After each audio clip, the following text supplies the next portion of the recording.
सतगुरुदेव जी की जय हो। बंदी छोड़ पूर्ण पुरुष साहब की जय हो। बंदी छोड़ गरीबदास जी महाराज की जय हो। स्वामी रामदेवानंद जी दादा गुरु महाराज की जय हो। बंदी छोड़ पूर्ण ब्रह्म पूर्ण परमेश्वर सतगुरु संत रामपाल जी महाराज की जय हो। परमात्मा छह प्यारी आत्माओं को कानपुर से रामचंद्र दास की सत साहिब। जब तक परमात्मा की प्यारी आत्माएं जुड़ती हैं तब तक मंगलाचरण कर लेते हैं। सतगुरुदेव जी की जय हो। बंदी छोड़ पूर्ण प्रवेशक साहब की जय हो। बंदी छोड़ गरीबदास जी महाराज की जय हो। स्वामी रामदेवानंद जी दादा गुरु महाराज की जय हो। पंडित चितानंद जी परदादा महाराज की जय हो। सर्व संतों की जय हो। सर्व भक्तों की जय हो। धर्मी पुरुषों की जय हो। श्री काशी धाम की जय हो। श्री छुड़ानी धाम की जय हो। श्री करौथा धाम की जय हो। श्री बरवाला धाम की जय हो। सत साहिब। गरीब नमो नमो सतपुरुष को नमस्कार गुर की नहीं। सुर नर मुनि जन साधवा संतों सर्वस दी नहीं। सतगुरु साहिब संत सब दंडोतम प्रणाम। आगे पीछे मधुए तिनको जा कुर्बान। नराकार निर्भीषणम काल जाल भय भंजनम। निर्लेपम निधि अगुणम अकल अनुबेशन धुनम। सोहम सुरत समापतम सकल समाना निरतिलय। उज्ज्वल हिरंबर हरदम बेपरवाह था है। वार पार नहीं मध्यतम। गरीब जो सुमरत सिद्ध होई। गणनायक गलताना करो अनुग्रह सोई। पारस पद परवाना। हादि गणेश मनाऊं गणनायक देवन देवा। चरण कमल लोलाऊं आदि अंत करूं सेवा। परम शक्ति संगीतम ऋषिदाता सोई। अविगत गुण अतीतम सतपुरुष निर्मोही। जगदम्बा जगदीशम मंगल रूप मुरारी। तन मन अर्पूं शीशम भक्ति मुक्ति भंडारी। सुर नर मुनि जन ध्यावे ब्रह्मा विष्णु महेशा। शेष सहस मुख गावे पूजे आदि गणेशा। इंद्र कुबेर सरीका वरुण धर्मराय ध्यावे। सुमरत जीवन जी का मन इच्छा फल पावे। 33 कोटि अधारा ध्यावे सहस 88। उतरे भव जल पारा कटिए यम की फांसी। 33 कोटि अधारा ध्यावे सहस 88। उतरे भव जल पारा कटिए यम की फांसी। सत साहेब। बंदी छोड़ सतगुरु संत रामपाल जी महाराज की जय हो। हिमाचल प्रदेश से उमेश दास जी को सत साहेब।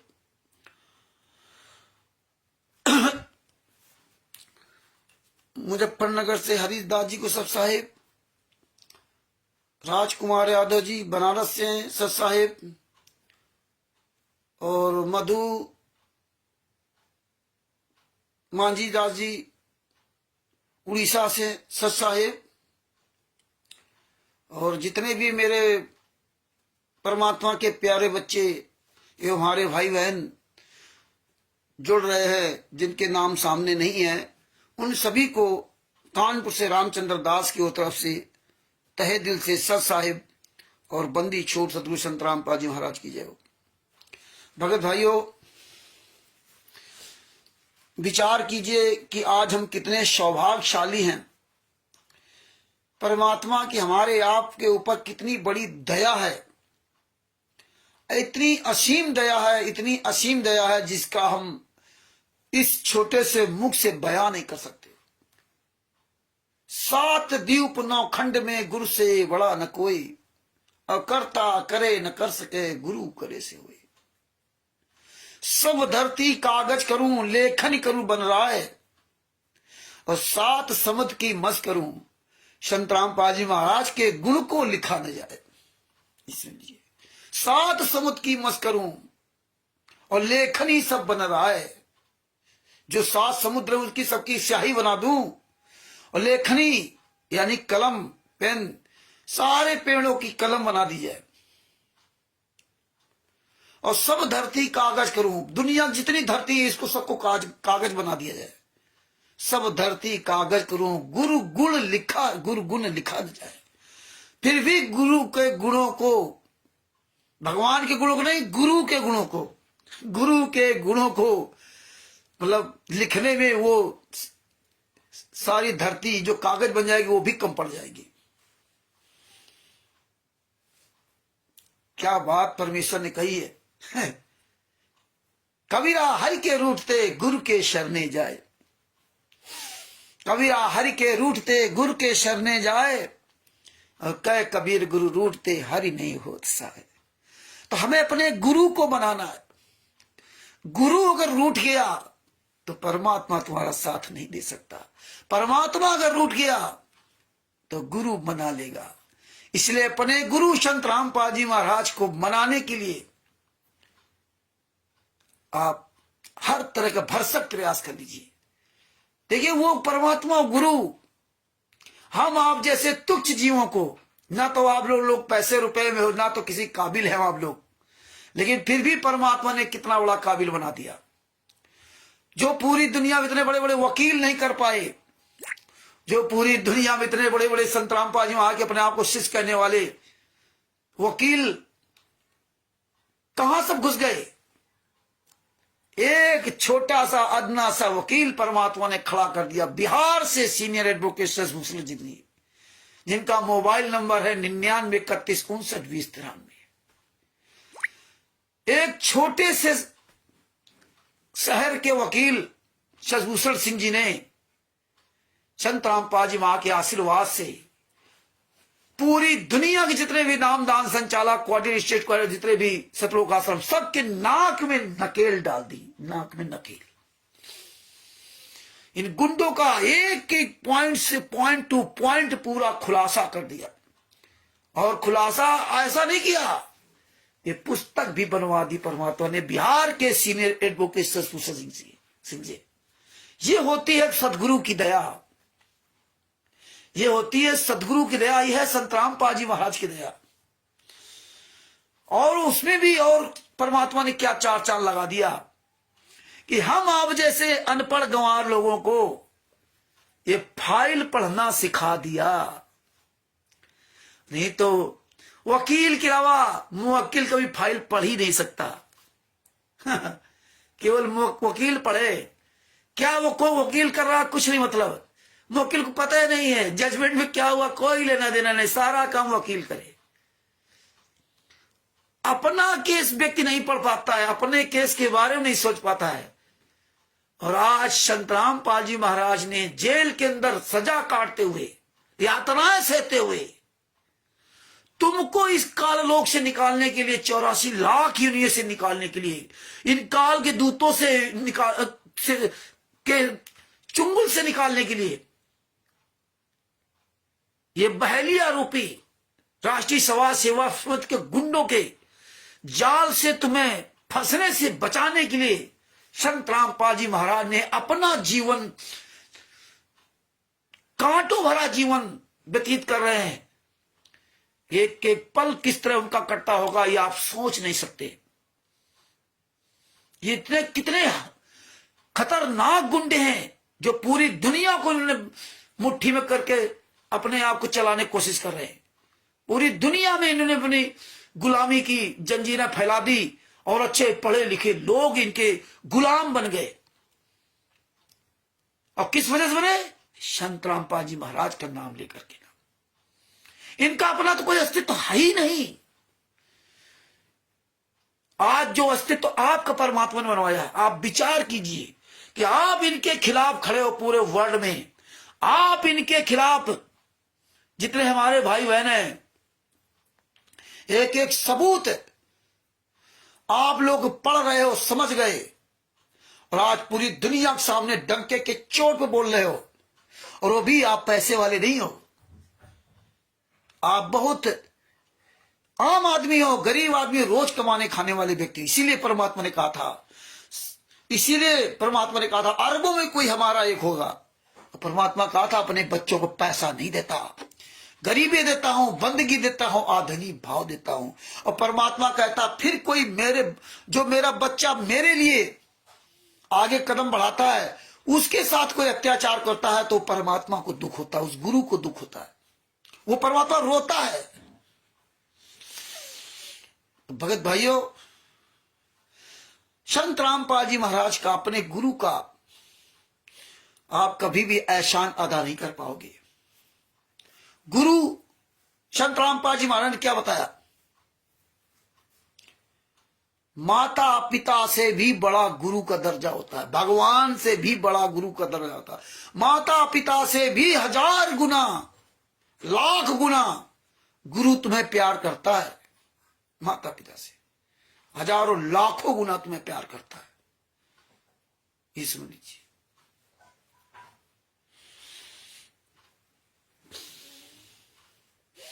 आज उनका अगर प्यार हमारे आपके साथ ना होता तो आज हम आप लोग उनके केसों के बारे में कभी समझ ही नहीं सकते थे।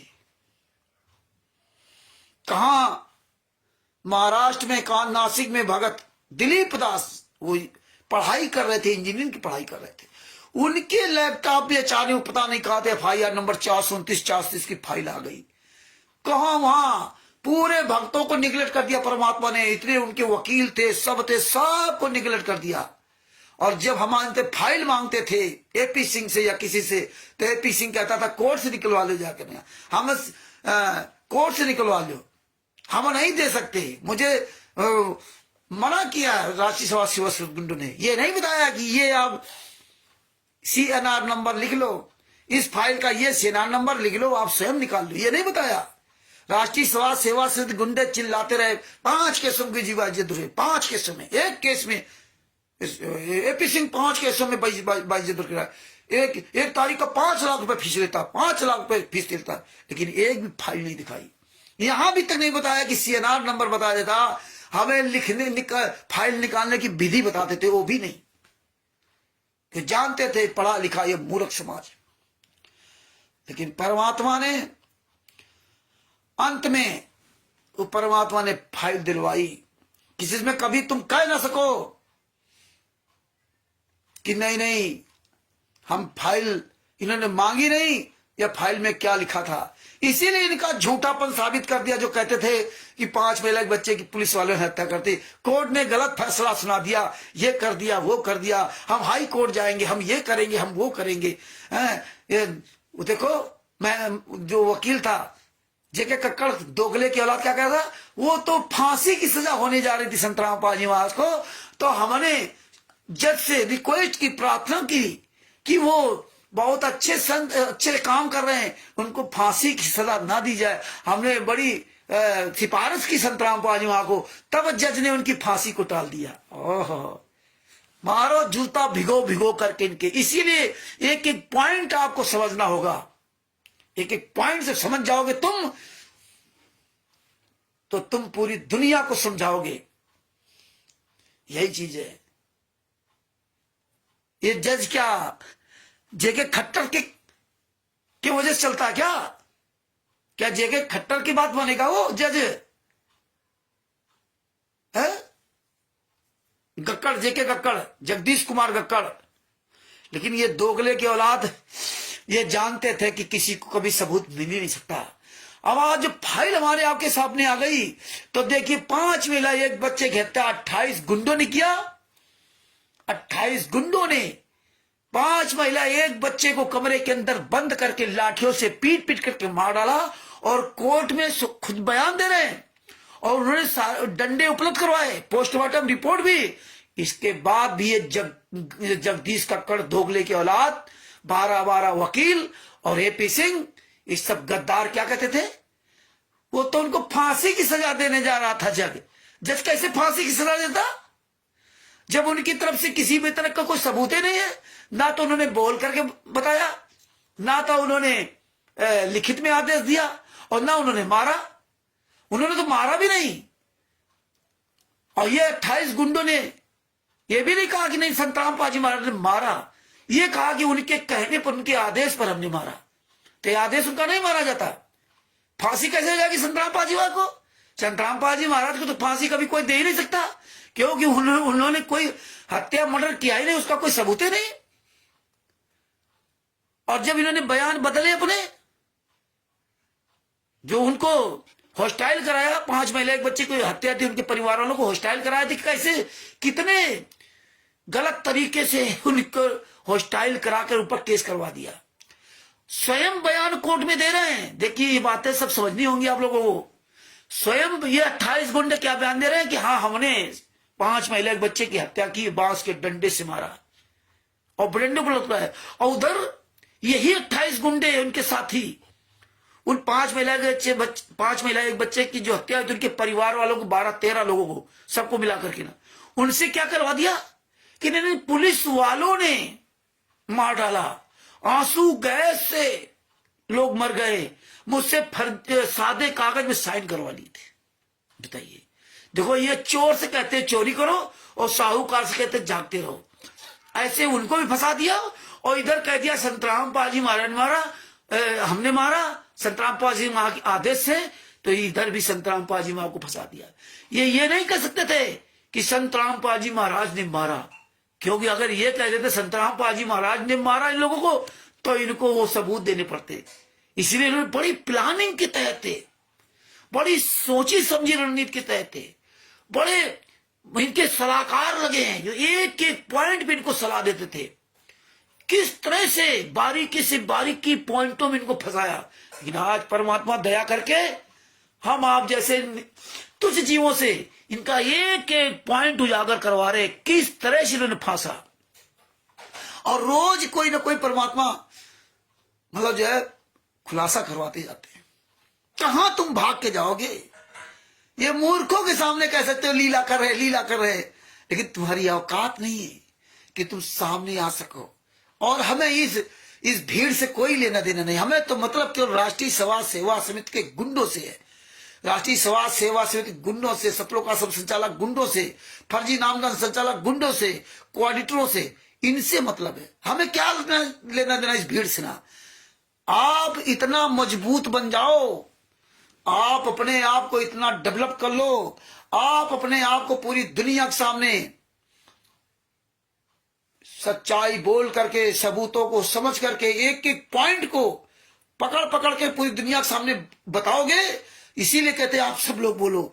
जब बोलोगे ना, ये दुनिया जागे या ना जागे, ये सारी संगत जागे या ना जागे, इससे कोई फर्क नहीं पड़ता कि आपके पास ये लाखों संगत आए तभी आप कुछ कर सकते हो, आपके साथ पूरी दुनिया आ जाए तभी आप कुछ कर सकते हो। आप इन गुंडों का, आप इन ठगों का, इन बेईमानों का, जो चोरी डकैती ठगी बेईमानी करने के जो तरीके हैं, वो सारे तरीके उजागर कर दीजिए। ये जैसे जैसे इनके तरीके उजागर करोगे, वैसे वैसे ये परेशान होंगे और ये पब्लिक को भड़काएंगे कि आप ऐसा करो, गुरुद्वार हो गए, आप इतने बात करना, आप तो उनको बात में उनको सबको एक कायर बनाए दे रहे हैं। लेकिन एक दिन वो पब्लिक भी इनके आदेश सुनते सुनते उनके कान पक जाएंगे और वो एकदम इनके सामने मुंह घुमा कर खड़ा हो जाएगा, लेके साले लठ डंडा लेके खड़ा हो जाए, तेरी ऐसी तैसी मारो, कहां तक साले तेरे आदेशों को मैं पालन करूंगा। दूसरी बात है, इतना उनको कायर बना देंगे कि वो बेचारे कभी सामने आ ही नहीं सकते। और ये गुंडे आप लोगों से इतना भयभीत हो जाएंगे क्योंकि ये आपकी सारी चीजों पर निगाह रखते हैं, ये अपने आप छुप जाएंगे, ये नहीं आएंगे सामने, क्योंकि उनको पता है कि मेरी पोल पूरी दुनिया के सामने खोली जा रही है। हम तो चोर ठग बेईमान, हमारे सारे रास्ते सबको बता दिए। अरे कल इनके रिश्ते नातेदार, इन कोऑर्डिनेटरों के, नामदान संचालकों के, स्टेट कोऑर्डिनेटरों के, सभी फर्जी सत्रों का आश्रम संचालकों, इन्हीं के रिश्तेदार, इन्हीं के लड़के, इन्हीं के परिवार वाले, इन्हीं के यार दोस्त, इन्हीं के मोहल्ले वाले जूतों से मारेंगे, जूतों से मारेंगे। इसलिए आपसे कहता हूं रात दिन आवाज उठाइए, क्योंकि मोबाइल, ये छोटा सा मोबाइल, गांव गांव, घर घर, गली गली, सबके पास है मोबाइल। इसीलिए कह रहा हूं कि इनका नाम लेकर, इनकी फोटो वायरल कर, इनका मोबाइल नंबर डालो। ये यहां गुंडा, ये फर्जी नामदान सेंटर चलाता। आप आपके क्षेत्र में जहां जहां कोई फर्जी नामदान सेंटर चलाता हो, आप सब लोग उसका नाम, पता, मोबाइल नंबर, जितना जानकारी हो, नाम, फोटो, मोबाइल नंबर और वो जगह का नाम, जिला का नाम, ये सब लोग वायरल करो। आप अपने अपने क्षेत्र के सब लोग ये ध्यान दो, रोज बोलो इसका, रोज एक लाइन बोलो कि हमारे क्षेत्र में ये फला जगह, ये फलाना नाम है, फलाना मोबाइल नंबर, ये गुंडा फर्जी नाम दीक्षा दे रहा कबीर परमेश्वर भक्ति ट्रस्ट पर। ये बोलिए, स्टिकर बनाइए, उजागर करिए, ये कबीर परमेश्वर भक्ति ट्रस्ट फर्जी है, ये ट्रस्ट का एड्रेस डाल रखा बरवाला का और नाम दीक्षा दे रहा झारखंड में, कानपुर में, छत्तीसगढ़ में, मध्य प्रदेश में, हिमाचल प्रदेश में। आप सब लोग ये इस पर ध्यान दीजिए, ये पॉइंट उजागर कीजिए, बताइए सबको। भूल करके यहां नाम दीक्षा ला ले, इनसे पूछे कि फर्जी पता क्यों डाल रखा। इसीलिए इनके गुंडों की औकात नहीं है कि किसी भी अखबार में निकलवा सके, अखबार में निकलवा सके कि आप अखबार में निकलवा दिखा दीजिए कि मैं यहां संत रामपाल जी महाराज के आदेश पर डिविडोर नाम दीक्षा दे रहा हूं या संत रामपाल जी महाराज दे रहे, निकलवा दो अखबार में। नहीं निकलवाएंगे, क्योंकि सारे एक्सपेरिमेंट परमात्मा ने हमसे करवा चुके, फोन करवा के पूछे, इनका उजागर करते रहिए। इसलिए परमात्मा एक एक पॉइंट पर सब उजागर कराएंगे। मगर भाइयों, आज एक आपको एक बहुत और एक मार्के की बात बताना चाहता हूं, ये सब ध्यान से सुनना।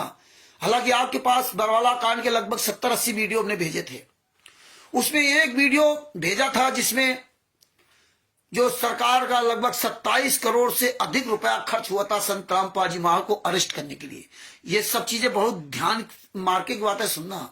27 करोड़ रुपया खर्च हुआ था संत रामपाल जी महाराज को अरेस्ट करने के लिए सरकार का, उससे ज्यादा खर्च हुआ था। और देखिए, अब यहां एक बहुत पॉइंट टू पॉइंट ध्यान रखना, जब वो 27 करोड़ रुपया संत रामपाल जी महाराज से वसूला जाना था,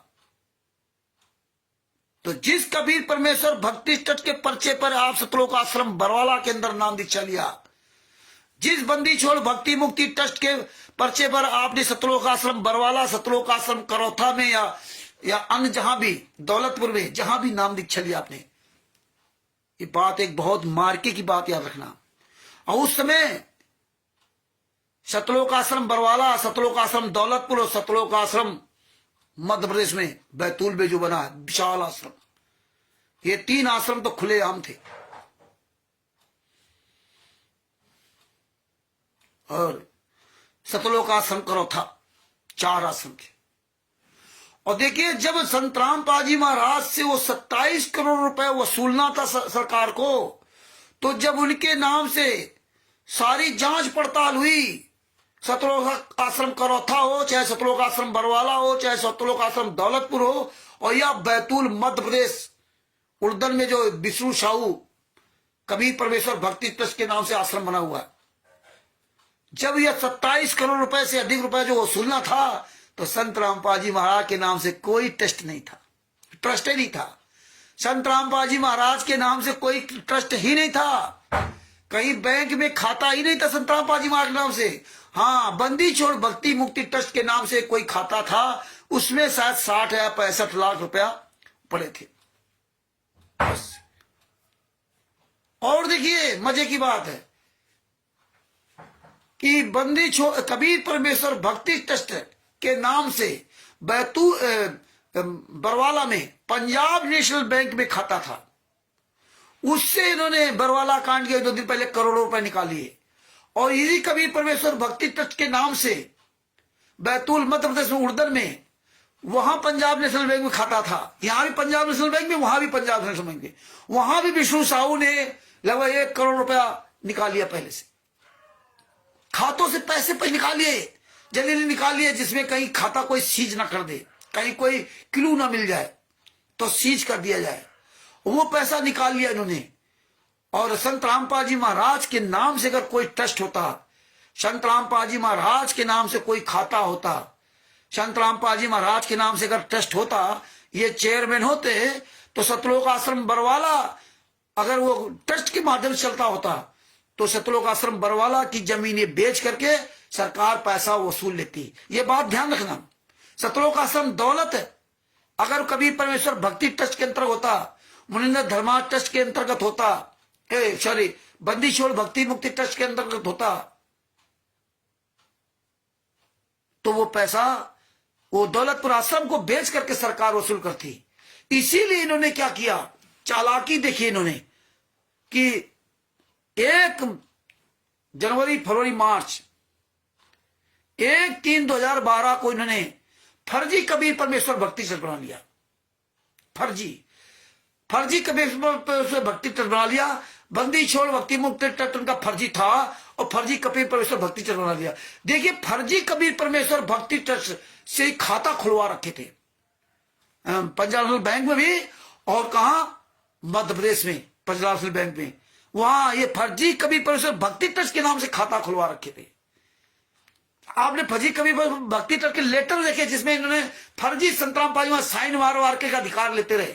विष्णु साहू जितने ये थे, बलजीत, महेंद्र बोगड़ा आदि आदि, फर्जी, मतलब फर्जी डीड बना करके, फर्जी दिखा करके, ये फर्जी वाला करके खाता खुलवा लिया इन्होंने।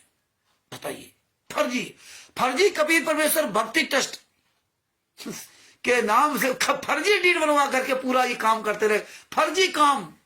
और संत रामपाल जी महाराज आश्रम के अंदर है। भगत समाज क्या कहता, गुरु जी तो आश्रम में थे, फर्जी कबीर परमेश्वर भक्ति ट्रस्ट के पर्चे पर नाम दीक्षा दी जा रही, इसीलिए उन्होंने बंदी छोड़ भक्ति मुक्ति ट्रस्ट 2012 में बंद कर दिया और 2014 में इन्होंने बरवाला कांड करा दिया।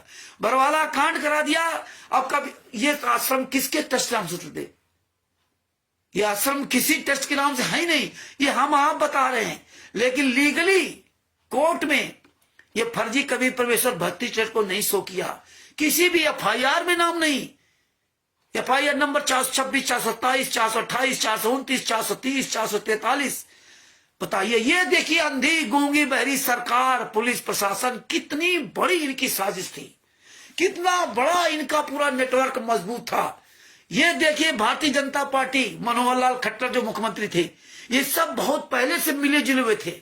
यही भूपेंद्र हुड्डा ने किया था 2006 में जो करौथा कांड कराया था, ये सब मिले हुए थे राष्ट्रीय समाज सेवा समिति गुंडों से, सतलोक आश्रम संचालक गुंडों से, यही आर्य समाजी थे, यही सब कुछ थे। उसके राज्य में करौथा कांड हुआ और इसके बाद देखो सतलोक आश्रम बरवाला बन गया कांग्रेस की सरकार में। दौलतपुर सतलोक आश्रम बरवाला 2 बन गए वहां पे। जब संतराम पाजी महाराज जब तक जेल से बाहर आए तब तक 2 आश्रम तैयार हो गए। बताइए, और यही देखो जब बरवाला कांड हुआ और बरवाला कांड के बाद देखो संतराम पाजी महाराज जेल में, और उनके नाम से हरियाणा में देखो विशाल आश्रम बन गए, बड़े बड़े आश्रम, सतलोक आश्रम धनाना, सतलोक आश्रम कुरुक्षेत्र, और सतलोक आश्रम शामली, सतलोक आश्रम रोहतक, सतलोक आश्रम भिवानी, और खुलकर चल रहे। ये देखिए सरकार, प्रशासन, मंत्री, नेता, पुलिस, थाना, डीएम, एसपी, सारे लोग मूक दर्शक बने। कैसा यार गजब का खेल, देखिए वो गजब का खेल, ये कभी आपने सुना नहीं था और न कभी आप सोच सकते थे। कितना गजब का खेल खेला जा रहा है खुलेआम पूरे वर्ल्ड में। कौन चला रहा है ये फर्जी नामदान सेंटर, कौन चला रहा फर्जी आश्रम, इतने विशाल आश्रम किस ट्रस्ट के माध्यम से चल रहे हैं, किसी कोई लेना देना नहीं। पूरे बरवाला कांड में मीडिया ने वीडियो तो बहुत डाले, लेकिन किसी मीडिया वाले की हरामजादे की औकात नहीं पड़ी कि यार ये आश्रम किस नाम, किस ट्रस्ट से चल रहा है, किस संस्था के द्वारा चलाया रहा है, किस ट्रस्ट के द्वारा चलाया जा रहा है। किसी मीडिया वाले ने भी आवाज नहीं उठाई। सारे लोग पढ़े लिखे गूंगे थे क्या। चैनलों पर खूब डिबेट हुई, बड़े बड़े मंत्री, नेता और बड़े बड़े साधु संत खूब चैनलों पर डिबेट किया, लेकिन किसी ने ये आवाज नहीं उठाई कि भैया सतलोक आश्रम बरवाला किस संस्था के द्वारा चल रहा था। कोई किसी को लेना नहीं। एफआईआर हो गई, 5-5, 6-6, 7-7 एफआईआर हो गई, लेकिन किसी भी एफआईआर में यह नहीं लिखा गया कि ये संत रामपाल जी महाराज ये किस संस्था के द्वारा, किस ट्रस्ट के द्वारा ये आश्रम चला रहे थे। किसी भी एफआईआर में नहीं लिखेगा। गजब का खेल है भाई साहब, गजब का खेल। फर्जी कबीर परमेश्वर भक्ति से बैंक में खाता खुलवा लिया जाता है, फर्जी, क्योंकि जानते थे कि हमारी रिपुटेशन इतनी अच्छी कि बैंक मैनेजर वो क्या जाने, ये डीट दिखा दी, कॉपी दिखा दी, बस काम खत्म। वो और नहीं जाना, लेटर पैड साइन करके दे दिया, फर्जी साइन, अपना हाँ काम खत्म। ये देखिए संतराम पाजी महाराज के साइन होते, संतराम पाजी महाराज का खाता होता तो कैसे पैसा निकाल लेते। एक भी रुपया संतराम पाजी महाराज से सरकार नहीं वसूल कर पाई। सरकार को पता नहीं क्या, सब कुछ पता है। आज खुलेआम अरबों खरबों रुपए का आश्रम को बना दिया, सरकार को नहीं पता है। मनोहर लाल खट्टर जी क्या कर रहे, इसीलिए आपको ये वीडियो सब भेजे हो। आप सब लोग ये वीडियो को सुरक्षित रखिए, पेन ड्राइव हार्ड डिस्क में रख लीजिए, ये आप समझो, ये सब रखो अपने पास। मनोहर लाल खट्टर जी क्या कह रहे थे कि अगर करौथा कांड के बाद ये बरवाला आश्रम न बनने दिया होता, ये कांग्रेस की गलती है, तो ये बरवाला कांड नहीं होता। 27 करोड़ रुपए से अधिक खर्च नहीं करना पड़ता। तुम्हारे बाप का था क्या 27 करोड़? वो हमारे आप सबका टैक्स का पैसा था। 27 करोड़ रुपए से अधिक खर्च हुआ था। 120, 25, 30, लगभग 150 के आसपास वहां घायल होते, उससे ज्यादा भी घायल हुए होंगे, उनको नहीं दिखाया। और उसमें 5 महिला, एक बच्चे को तो तड़पा तड़पा के मार डाला।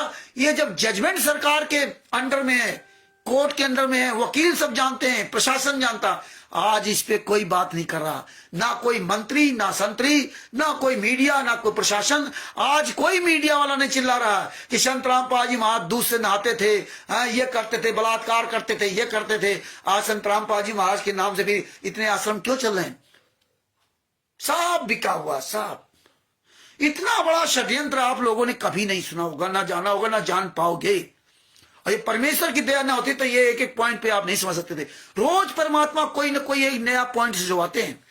इसीलिए हम आप लोगों तक ये चर्चा करता हूं, आप सब लोग जागरूक बनो, आप लोग सवाल करो कि भैया कभी परमेश्वर भक्ति ट्रस्ट अगर होता तो सरकार आश्रम बेच करके पैसा 27 करोड़ रुपए से अधिक वसूल कर लेती। लेकिन सरकार को भी पता है, सरकार के मंत्री जा रहे हैं आश्रमों में। सूरज भान कटारिया देखिए, सामाजिक और न्याय मंत्री हरियाणा का, ये सब मंत्री वहां जा रहे हैं, माथा टेक रहे हैं। और जब फोन करो, देखो ऋषि राज जी मध्य प्रदेश सागर से, परमात्मा की प्यारी आत्माओं ने फोन किया तो साला कहता मुझे माफ करो, गलती हो गई। बच्चे की तरह रो रहा, मंत्री है, मंत्री बच्चे की तरह रो रहा। गोवा का मुख्यमंत्री प्रमोद सावंत इन गुंडों के द्वारा बुलाए गए, वहां पर जाकर के माथा टेक रहा। आज ये पूरी दुनिया में पढ़े लिखे लोग ये सोचिए कि संत रामपाल जी महाराज के ऐसे संदेह गूंगे बहरे नहीं है, ये तो तत्व ज्ञानी अपने आप को समझने वाले गूंगे बहरे हैं। पूरी दुनिया में लोग कितने मूर्ख बने हैं, किसी को भी आप ये समझ लीजिए इस भारत देश में कितने लोग पढ़े लिखे मूर्ख। एक सड़क छाप आदमी, एक अनपढ़ आदमी, मध्य प्रदेश ग्वालियर के डीएसपी संतोष पटेल को, जिसके आप वीडियो देखते हो, है ना, संतोष पटेल को जीने की राह पुस्तक पकड़ा करके फोटो खींच ली और चला गया। अब वो संतोष पटेल दिन भर फेसबुक में प्रचार कर रहे हैं जीने की राह पुस्तक। ये बेशरम लोग पढ़े लिखे, अपना डीएसपी है? बताइए, डीएसपी है, डायरेक्टर सुपरिटेंडेंट ऑफ पुलिस। बताइए, ये डीएसपी पद पर बैठा। मतलब आप ये देखिए, डीएसपी को, किसी भी नेता मंत्री को, ये गली गली में घूमने वाले कम पढ़े लिखो लोग, इनको कोई कुछ भी काम करवा लो, पुस्तक पकड़ा दो, इनकी फोटो खींच लो, फूल के मतलब कुप्पा हो जाते हैं। हमारी देखो, हमारी फोटो खींची जा रही पुस्तक पढ़ा। लेकिन ये हरामजादे भूल जाते हैं कि इस पुस्तक में लिखा क्या है। ये पढ़ा लिखा होना क्या फायदा? ये पैसे के लिए आप पढ़ाई कर रहे हो। आप ये, आपको कुछ ज्ञान ही नहीं है, पैसे के लिए मरे जा रहे हो, मान बढ़ाई के लिए। तुम्हें शर्म नहीं कि मैं डीएसपी पद पर बैठा हूं? तुम्हें शर्म नहीं कि मैं वकील हूं, मैं जज हूं, मैं बोल क्या रहा हूं? तुम्हें शर्म नहीं आती? कोई भी आपकी गली चलते पुस्तक पढ़ा दे, फोटो खींच ले, उस पुस्तक में क्या लिखा कोई लेना देना नहीं। जब पूरी दुनिया के सामने कोई पढ़ेगा तो गाली किसको मिलेगी?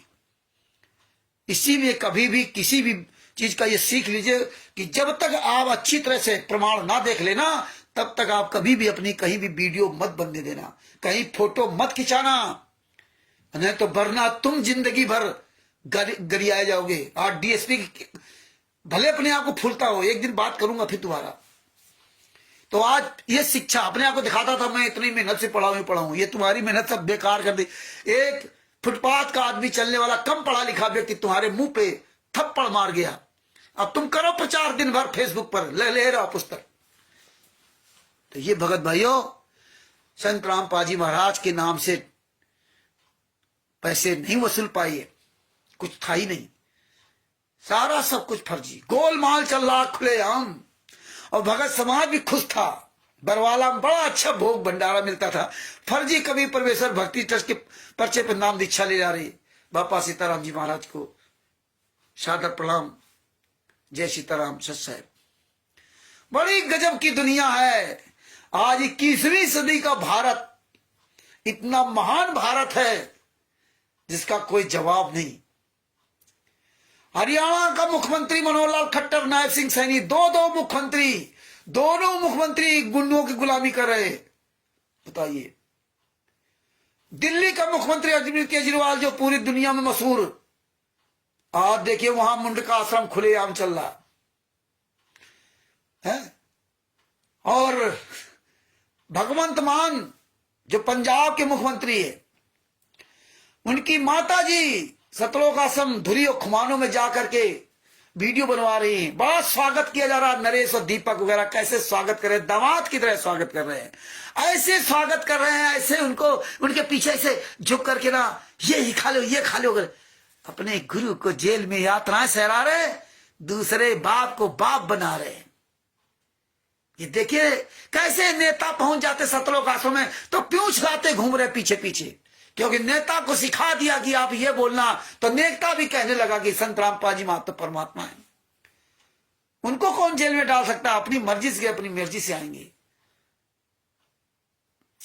क्या है धिक्कार इस दुनिया में। देख लिए वो बजरंग लाल जाट, सुप्रीम कोर्ट का वकील, सरकारी वकील, वो सतलोक आश्रम सोजत में जा करके तारीफ कर रहा है, सरकार को कोस रहा है। ये भूल गया कि तुम गुंडों क्या खड़े हो, तुम तो यार वकील हो सुप्रीम कोर्ट के, तुम इतना सवाल नहीं कर सकते भैया संत रामपाल जी महाराज केस की जजमेंट कहां है? यार तुम्हारा गुरु जेल में यात्रा सह रहा, तो तुम लोग कैसे खुशी मना रहे हो? तुम लोग कैसे आश्रम चला रहे हो? तुम कैसे लोगों को यहां बुला भंडारा करा रहे हो? ये किसी को हजम नहीं होता। ये है इस दुनिया का चरित्र पढ़ा लिखा लोगों का, सुप्रीम कोर्ट का सीनियर वकील। बताइए, अब आप बताओ क्या उम्मीद करोगे इस देश में? किससे आप उम्मीद करोगे? सब अंधे हैं, अंधे के आगे रहोगे, अपने नैना खोगे। पंजाब का एक वकील, पता नहीं कितने जज आते हैं इनके यहां, बताएंगे फलाना जज मैं रिटायर हूं ग्वालियर में, देखो कहीं मध्य प्रदेश में बोल रहे हम फलाने कोर्ट, हम फलाने जगह से रिटायर है, हम जज हैं, हमने संत रामपाल जी महाराज ज्ञान सुना और यहां झक मराने आ गए। मर जाओ साले, तुम जज हो कमीनो, तुम्हारे अंदर इतनी भी अक्ल नहीं आई कि भैया संत रामपाल जी महाराज जेल में क्यों है? पूरी दुनिया के सामने इतना बड़ा बरवाला कांड हुआ था, अरे तुम जज हो, याद रखना तुम जिस पद पर बैठे हो उस पद की गरिमा बना के रखना, वरना इतिहास तुम्हें माफ नहीं करेगा। तुम पोस्ट का गलत फायदा उठा सकते हो, लेकिन याद रखना ये गली का मोहल्ला का आदमी भी तुम्हारा गिराबान पकड़ लेगा कि तू साले जज कैसे बना। इसीलिए हम इन गुंडों को जूता लात से बात करता हूं। आप लोग नहीं उस समय समझ पाते हो, लेकिन अब सब समझोगे। इसीलिए हम जूता लात करके बात करता हूं कि साले तुम जज हो। अरे हम अगर ड्राइवर हैं और मुझे कोई गाड़ी अगर चलाने दे दी जाए, कोई भी गाड़ी चलाने दे दी जाए, तो पहले उस गाड़ी का हम सारा सिस्टम समझेंगे कि भैया ये गाड़ी हमने चलाई नहीं है, इसके हमें सिस्टम सब बता दीजिए। गाड़ी मुझे चलाना आता, सब बातें, स्टीयरिंग संभालना, क्लच, एक्सीलरेटर, लेकिन जो इसके सिस्टम है वो सारे हमें बता दीजिए। ब्रेक कितनी स्पीड में कैसे लगता, अलग अलग सबका सिस्टम होता, गियर कैसे डाले जाएंगे, खिड़की कैसे खुलेगी, शीशा कैसे, सब नए नए सिस्टम आते जाते। अभी एक दिन एक हमारे पड़ोसी थे, उनकी कीलेस गाड़ी, मतलब चाबी नहीं लगती। हम गए, भैया अपने स्टार्ट कहां से होगी, बटन कहां से, स्टार्ट कहां से, चाबी तो है, कीलेस गाड़ी है, चाबी नहीं है। तो बोले इस क्लच दबा करके ये स्टार्टिंग बटन लगा, इससे स्टार्ट कर। अच्छा, बंद होगी तो वो बटन ऑफ कर दोगे तो बंद हो जाएगी। ये नया सिस्टम आ गया कीलेस। ऐसे हमारे यहाँ साले के पास भी वो कीलेस की गाड़ी है, चाबी है, गाड़ी है, उसको बस केवल खिड़की खोलना, खोला बस अंदर जाओ, वही सिस्टम बटन दबाओ।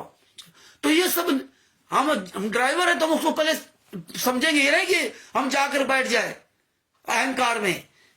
ये पद अपनी गरिमा भूल गए कि हम यार हैं क्या। इनको होश नहीं है कि जब लोग मेरा वीडियो देखेंगे, हम कह रहे मैं वकील हूं, जज हूं, और ये राष्ट्रीय समाज सेवा समिति गुंडे यही चाहते। ये साले कम पढ़े लिखे गंवार लोग आज देखो पूरी दुनिया में कैसे कब्जा कर रखा है, कैसे पढ़े लिखे लोगों को नंग नाच नचा रहे, उंगली पर नचा रहे। Pakistan, America, Italy, Australia, Dubai, England, Belgium, Canada, Qatar, Doha, Bangladesh, Holland, Dubai, कहां देखिए पढ़े लिखे लोग फर्जी कबीर परमेश्वर भक्ति ट्रस्ट के परिचित नाम चल रहे। एड्रेस बड़ा सतलोक आश्रम वाला का, अंधे गूंगे बहरे क्या फायदा तुम्हारा पढ़ा लिखा होना, क्योंकि आज की शिक्षा केवल पैसा कमाने के लिए हो गई। बात बाकी क्योंकि घर मकान बनाना है, रात दिन लगे हुए पैसे के लिए अंधे बने, टाइम नहीं है। मगर दया ये परमेश्वर की बहुत बड़ी दया है जो आप लोगों को परमात्मा रोज एक नए नए पॉइंट पर खुलासा करवाते। इसीलिए परमात्मा कहते हैं अरबों को एक होगा झूम करा।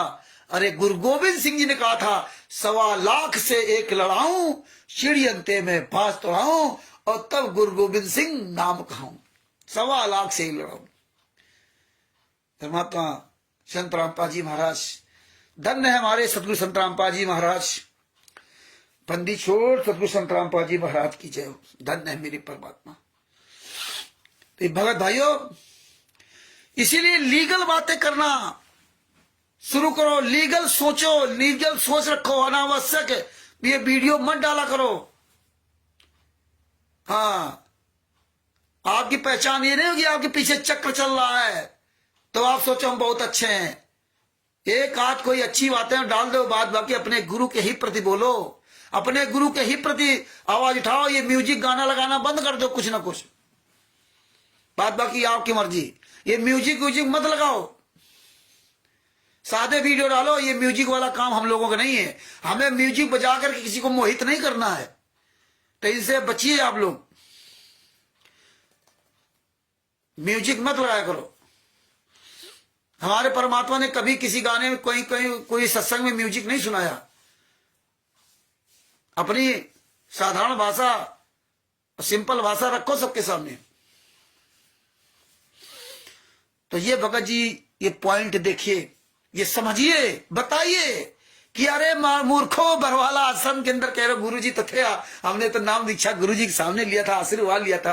अरे 600 साल पहले भी खूब आशीर्वाद लिया था, सतलोक में भी पहुंच गए थे, वहां से भी तुम्हारी ऐसी तैसी हुई थी। तो तुम कह रहे हो वहां नाम आशीर्वाद, कभी परमेश्वर भक्ति ट्रस्ट को अच्छे नाम दीक्षा ले रखे हो। टोटल फर्जी।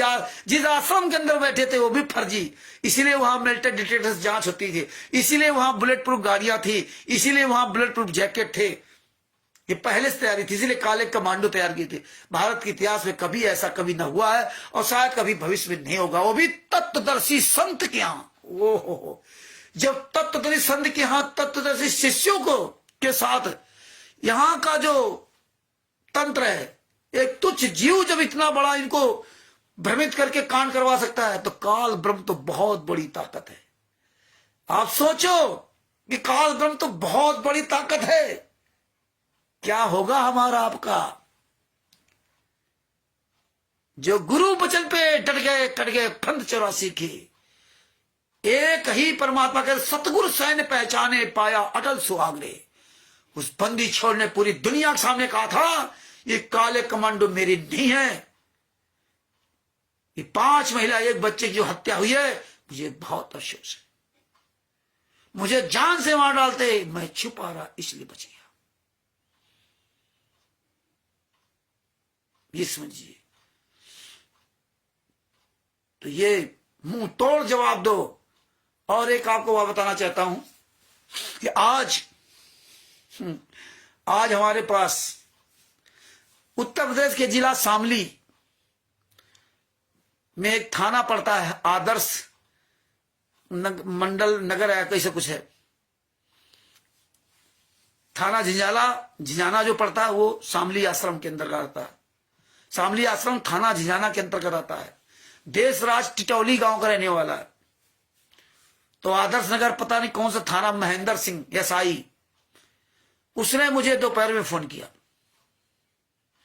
कि आप के खिलाफ जो है देशराज ने एफआईआर करवाई है, तो आपने वकील को लेकर के उपस्थित हो जाइए, आ जाए। तो हमने कहा वो एफआईआर की कॉपी भेजिए। पहले तो हमने फोन काट दिया जैसे उसने बताया, तो हमने कहा रिकॉर्डिंग कर लूं। इसमें मोबाइल में रिकॉर्डिंग नहीं, दूसरा मोबाइल पीछे लगाया। लगाने के बाद जो है वो हैंग हो गया तो रिकॉर्ड नहीं हो पाई बात। और हम सोचे थे रिकॉर्ड हो रही, इसलिए हम फोन काट के दोबारा फिर मिलाया जिसमें कम से कम रिकॉर्डिंग सुरक्षित है। तो उसका महेंद्र सिंह नाम। तो हमने फिर उससे सवाल किया, अपने फाइल भेजिए, हमारे पास जो FIR की कॉपी है भेजिए। तो FIR कॉपी नहीं भेजी, FIR नंबर लिखा 221/2024, FIR नंबर 221/2024 लिख के भेजा से। तो हमने फिर लिखा है व्हाट्सएप पे कि हमें कॉपी भेजिए, तो बोले आप कोर्ट से अपने वकील के द्वारा ले लीजिए। हमने चलो ठीक। अब देखिए, कमल देव चौपाल जी बिहार से, इनके पास रजिस्टर्ड डाक द्वारा साइबर थाने से लेटर गया FIR का। हमें कई धाराएं लगी थी और उसमें सुरजीत यादव, मंजीत यादव भी 3-4 लोग हुए थे। वो लोग वहां गए, साइबर थाने में गए, वहां बताया कि वो पता नहीं क्या बताया, वो काफी सुरक्षित रखना, और 20 तारीख को आपको बुलाया जाएगा, फोन करके बुलाया तब फिर आवाना। बोले ठीक। आज कितनी तारीख हो गई, अभी तक फोन नहीं आया, अभी तक कोई फोन नहीं आया। एक बात और याद रखना कि अब जो नया कानून 2023 में बना था और 1 जुलाई 2024 से लागू हुआ है, BNSS, भारतीय नागरिक सुरक्षा अधिनियम, इस कानून के तहत FIR करने के पहले आपके पास BNS की धारा 33 के अंतर्गत आपको पहले वहां से रजिस्टर्ड डाक द्वारा या जैसे भी रजिस्टर्ड मतलब लिखित में आपको पास सूचना भेजी जाएगी, लिखित में, चाहे कोर्ट से हो चाहे थाने से हो। अब पहले की तरह नहीं, FIR हो गई आपको पता ही नहीं, अब आपको सूचना भेजी जाएगी पहले कि आप इस पे जवाब दीजिए, लिखित में भेजा जाएगा, जैसे इनके पास भेजा गया था जो कमल देव जी और के पास लिखित में भेजा जाएगा। फिर आप उस लेटर को पढ़ करके फिर आप वहां जाएंगे, अपनी फिर अपना वहां बात रखिए थाने में, इसके बाद FIR लिखी जाएगी। अब पहले की तरह नहीं FIR लिख गई। हाँ, तो आप लोग ये ध्यान रखना, ये डरना नहीं कि कोई फोन आ जाए, कोई कुछ भी आ जाए तो आप जो है ना डर जाओ, नहीं, लेटर भी आता है तो कोई बात नहीं। और चिंता मत करना, क्योंकि मेरा बाप जेल में यातना सह रहा है और हमें आपको लड़ना है, अंतिम श्वास तक लड़ना, इसलिए मजबूती के साथ खड़े हो जाओ, तन मन धन से। क्योंकि अब शशभूषण जी भी थोड़ा घर मकान से फ्री हो गए, बहुत तरह के RTI लगानी होगी, बहुत RTI लगानी होगी, जिसके सारे सबूत कलेक्शन करने होंगे। हमें बहुत काम करना है, एक पुस्तक उसकी भी बनेगी। और परमात्मा ने दया की तो परमात्मा पटना से ये आंदोलन की शुरुआत करेंगे, और पटना से शुरुआत करने के बाद परमात्मा पूरे भारत में धीरे धीरे सब जगह करवाएंगे। हमें आपको भूख हड़ताल भी करनी पड़ेगी, हमें आपको धरना भी देना पड़ेगा, हमें आपको आमरण अनशन भी करना पड़ेगा, पूरी दुनिया को दिखाना है, और हमारे गुरु को जरूर न्याय मिलेगा। क्योंकि इतना बड़ा कांड, इतना बड़ा षड्यंत्र है, हाँ, तब भारत के इतिहास में किसी ने नहीं सुना होगा। ये मीडिया, प्रशासन, ये सारे लोग इसके गले में खड़े होंगे। ये परमेश्वर का मार्ग है, ये संत रामपाल जी महाराज का मार्ग है, ये कबीर साहब का मार्ग है। आप बोलो अथवा ना बोलो, आप लोग सच का साथ दो या ना दो, लेकिन एक बात याद रखना, पूरी दुनिया के सामने ये जिस दिन पूरी तरह से सच हावी होगा ना, उस दिन देखना इस दुनिया में क्या होगा। क्योंकि पूरी दुनिया के सामने जो आप रोज सबूत डाल रहे हो, ये सबूत देखना किस तरह उभर करके आएंगे। फिर हर आदमी कहेगा यार हमने भी तो सुना था, यार हमने भी तो वीडियो देखे थे, यार हमने भी, हमारे पास भी तो आते थे, यार हम तो इग्नोर कर देते थे। इतना बड़ा कांड है कि यार इतने 11 आश्रम फर्जी, पूरी सरकार गूंगी बहरी अंधी, 17 का आश्रम बरवाला फर्जी है, सारा सब कुछ फर्जी। संतराम पाजीवाल के नाम से कुछ नहीं। संतराम पाजीवाल ने हत्या ही नहीं की। 28 हत्यारे जेल से बाहर। इसकी हमें आपको एक डॉक्यूमेंट्री बनानी होगी आगे चलकर। बहुत काम करने होंगे। अब आपका जो है ये तन मन और धन ये सब काम आएगा। इसकी आप अच्छी तरह तैयारी करो। हमें आपको जम करके लड़ना है। और एक बात याद रखना, जितने भी आंदोलनकारी है,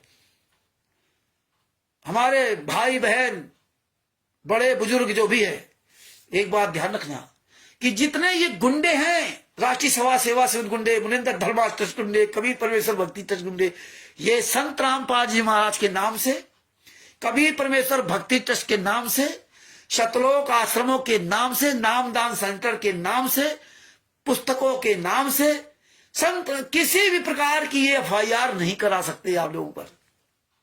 यह तो आप सब लोग जानिए ना, क्योंकि इसकी FIR करा ही नहीं सकते कि हमारा नामदान सेंटर बंद करवा रहे, हमारा आश्रम बंद करवा रहे, हमें पुस्तक नहीं बेचने देते, हमें नाम दीक्षा नहीं देते, हमें सत्संग नहीं कराने देते। इस नाम से तो ये FIR आपके ऊपर करा ही नहीं सकते। इनकी औकात ही नहीं है, क्योंकि उनको पता है कि हम दिखाएंगे क्या। हमारे तो टोटल हमने फर्जी काम कर रखा है। टोटल आज ये सब क्वालिटर नामदान संचालक जान गए, इसीलिए चोरों की तरह छुप गए। ये नए नए मुल्लाओं को आगे कर रहे। ये सबसे ज्यादा तो यहां निकम्मी महिलाएं हैं। ये लेके पुस्तक गली गली पहुंच जाती कि उनके घर में काम तो है नहीं, इनके लड़का बच्चा तो है नहीं, पहुंच गई। ये सबसे ज्यादा बुरा हाल ही इनका है। तो भगत भाइयों, हम कमलदेव जब मुझे पता चला तो हमने कमलदेव चौपाल जी को फोन भी किया था। हमने चिंता मत करना, हम सब लोग सहयोग करेंगे एक दूसरे का। और अब ये वक्त आ रहा है कि आप सब लोग तन मन धन से मजबूत होइए, क्योंकि हमें रैलियां करनी होंगी, हमें परमिशन लेना होगा, हमें पोस्टर बैनर बनाने होंगे, जहां पर वहां खाने पीने की व्यवस्था होगी, वहां पानी की व्यवस्था की जाती है वो होगी, वहां लेटरिन के लिए जो रेडीमेड गाड़ियां खड़ी होती हैं, आप आओगे तो वहां पार्क मैदान में कैसे ये सारी व्यवस्थाएं करती है, उसके लिए सब खर्चा लगता है, ऐसे नहीं होता है। ये सारी व्यवस्थाएं हमें आपको करनी होंगी, ये हम सब लोग मिलकर के सब करना होगा। इसलिए अब अच्छी तरह से तैयारी कर लो। दिन पर दिन हमारी आपकी सबकी और भी तगड़ी परीक्षा होती जा रही है। अब परीक्षा क्या होती है, सारे सबूत हमारे आपके पास आ रहे हैं।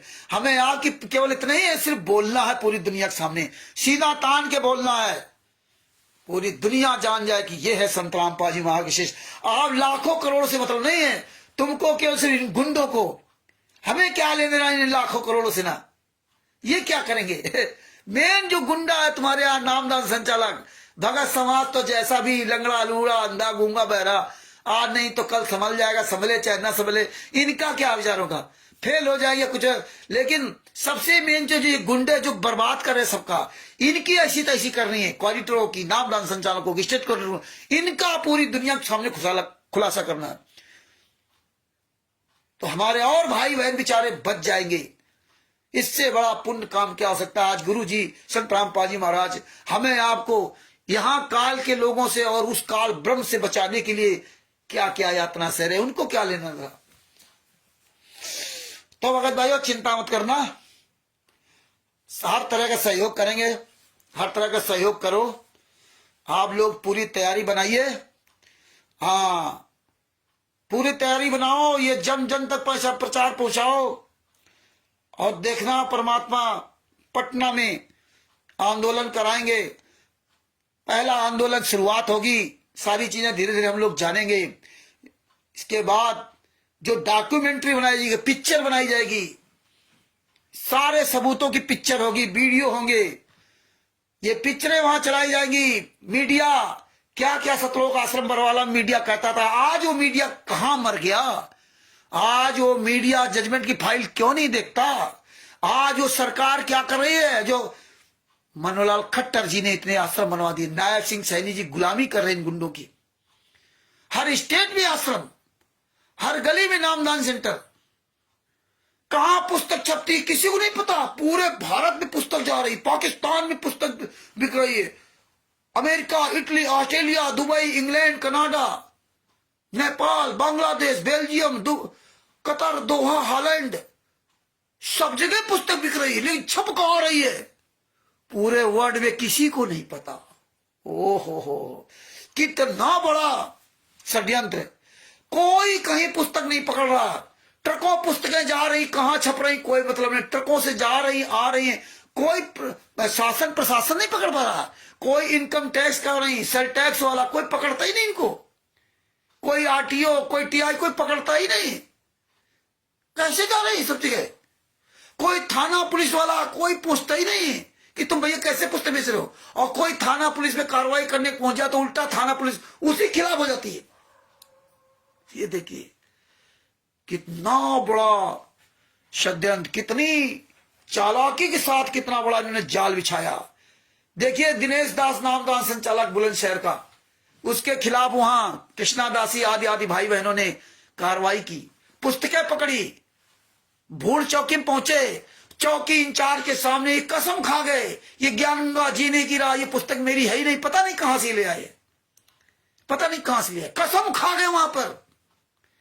ये गुंडे हैं, इनके हाथों में पुस्तकें होंगी, फिर पकड़ाओगे तभी सबूत है। अगर तुमने अपने हाथों में ले ली और फिर कहा जाए तो ये तुरंत कसम खा जाएंगे। अरे जब ये गुरु के नहीं हुए तो तुम्हारा क्या करेंगे? इसीलिए तो फर्जी पुस्तकें छपवा रहे, फर्जी नाम दीक्षा दे रहे, सारा सब कुछ फर्जी कर रहे, जब कोई सबूत ना कलेक्शन कर पाओ। इसीलिए आपको बताता हूं कि आप लोग बातें ध्यान से सुनो कि कबीर परमेश्वर भक्ति ट्रस्ट में इसीलिए संत रामपाल जी वहां को फंसाया। मुनिंदर जब संत रामपाल जी वहां खिलाफ पवन कुमार यादव तिमिर दूत के खिलाफ जब बरवाला थाने में एफआईआर लिखाई, एफआईआर नंबर 907, उसमें कबीर परमेश्वर भक्ति ट्रस्ट की गुंडों ने डीड लगा दी, लेकिन और किसी ने नहीं कबीर परमेश्वर भक्ति ट्रस्ट की डीड लगाई। एफआईआर नंबर 429, 430, 426, 427, 428, 443, उनमें कहीं नहीं लगाई कबीर परमेश्वर भक्ति ट्रस्ट। हमारे खिलाफ एफआईआर लिखाई, उसमें भी नहीं लगाई कबीर परमेश्वर भक्ति ट्रस्ट की।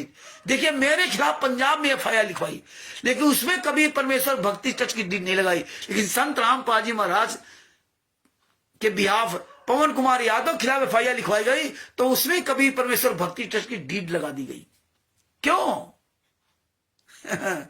किस तरह फंसाया गया, ये पॉइंट समझो कि यहां कबीर परमेश्वर भक्ति ट्रस्ट की डीड लगा दी गई और वही डीड हम आपको निकाल करके दिखा रहे, नहीं तो डीड हमें नहीं मिलती कबीर परमेश्वर भक्ति ट्रस्ट की।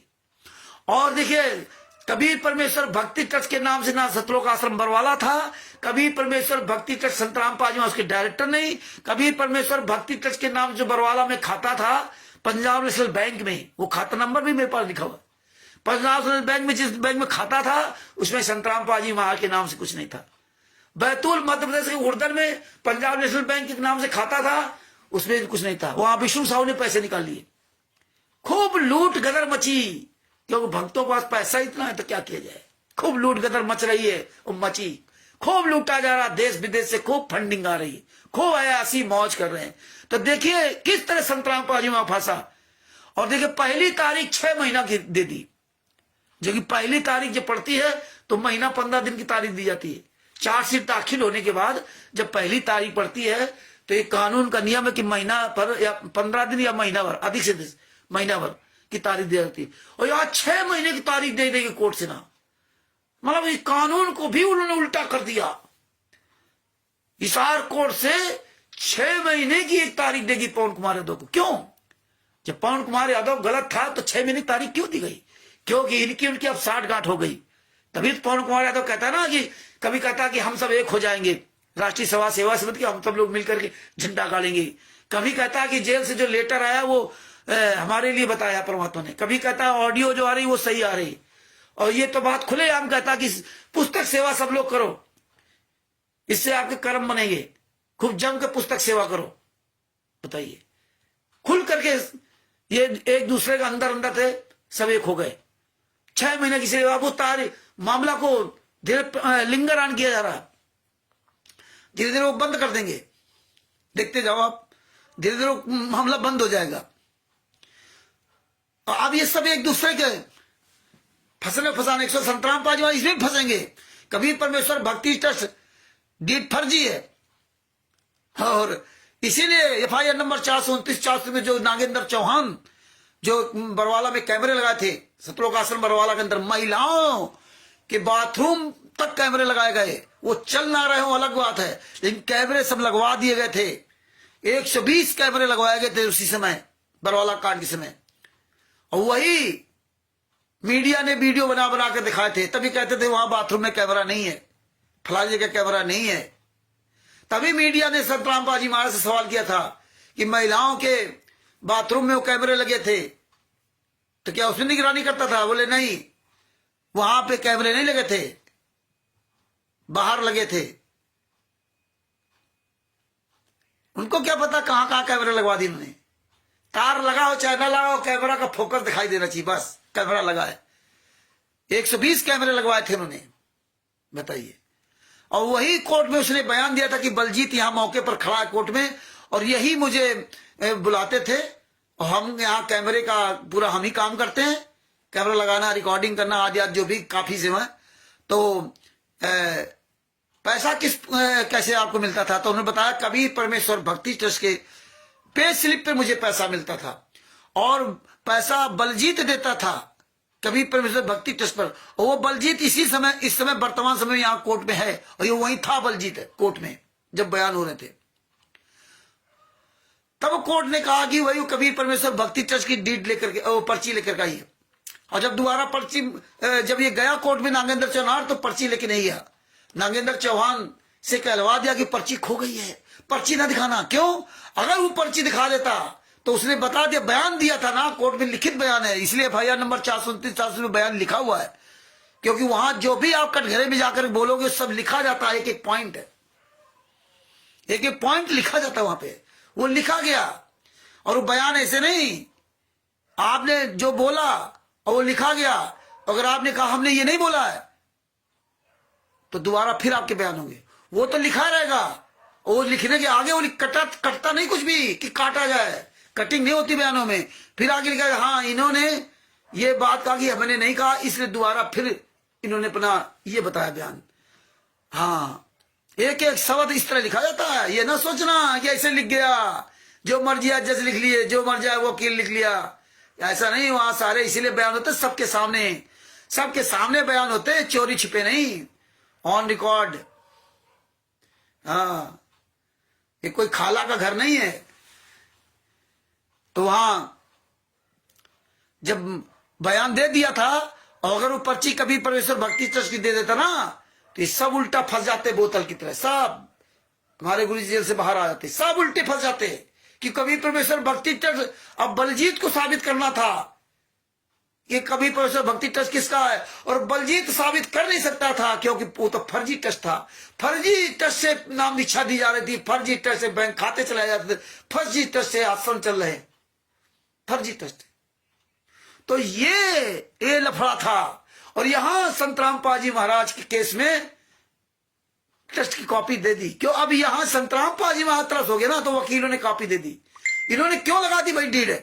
बताइए, केस पवन कुमार यादव खिलाफ अगर संतराम पाजी महाराज ने करवाया था, मान लो कि भाई हमने चांद राठी को अखबार में न्यूज निकालने का अधिकार दे रखा, तो कभी परमेश्वर भक्ति ट्रस्ट क्यों लगा दिया? क्यों लगा दिया? यही हमें आपको पॉइंट समझना पड़ेगा। ये यहां इसलिए लगाया कि चांद राठी को संतराम पाजी महाराज ने कभी परमेश्वर भक्ति ट्रस्ट की डीड पर अधिकार दिया होगा, और कभी परमेश्वर भक्ति डीड पर इन्होंने सही में साइन संतराम पाजी महाराज कराए होंगे।